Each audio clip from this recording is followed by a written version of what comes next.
Une méditation tirée du livre Maranatha, le Seigneur vient d'Ellen White. 3 mai. Une lutte capitale. Il faut obéir à Dieu plutôt qu'aux hommes. Acte 5, verset 29. Une grande crise attend le peuple de Dieu et l'humanité. Le plus grand conflit de tous les temps est sur le point d'éclater. Des événements que nous avons annoncés comme imminents sur la foi des déclarations prophétiques se déroulent maintenant sous nos yeux. Déjà, la question d'un amendement à la Constitution des États-Unis en vue de restreindre la liberté de conscience a été mise à l'ordre du jour par les législateurs de la nation. Imposer l'observation du dimanche est devenu d'un intérêt et d'une importance nationale.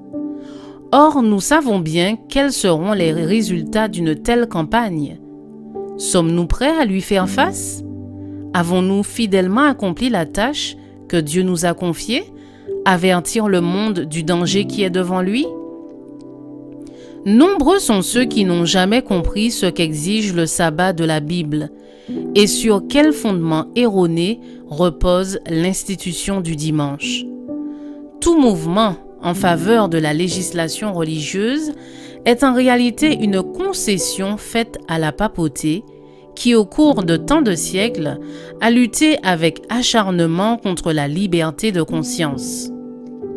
L'observation du dimanche en tant qu'institution soi-disant chrétienne doit son existence au mystère d'iniquité. 2 Thessaloniciens 2, verset 7. L'imposer, c'est reconnaître virtuellement les principes qui forment la pierre angulaire du romanisme. Lorsque les États-Unis rejetteront les statuts de leur gouvernement pour élaborer une loi du dimanche, le protestantisme fera par cet acte cause commune avec la papauté. De cette façon, on donnera de la puissance à la tyrannie qui a cherché avidement l'occasion de renforcer son despotisme intransigeant.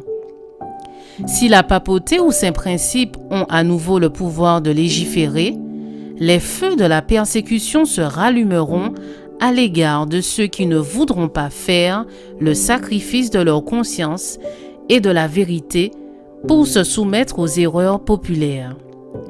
Or, cela est sur le point de se réaliser. Puisque Dieu nous a donné la lumière en nous montrant les dangers qui sont devant nous, comment pourrions-nous paraître purs à sa vue si nous négligeons de faire tout ce qui est en notre pouvoir pour révéler cette lumière aux hommes? Pourrions-nous les laisser affronter ces dangers sans les en avertir? Quand les lois des gouverneurs terrestres seront mises en opposition avec celles du souverain maître de l'univers, alors ceux qui sont des sujets loyaux de l'Éternel lui resteront fidèles. Je vous souhaite une excellente journée. Que Dieu vous bénisse.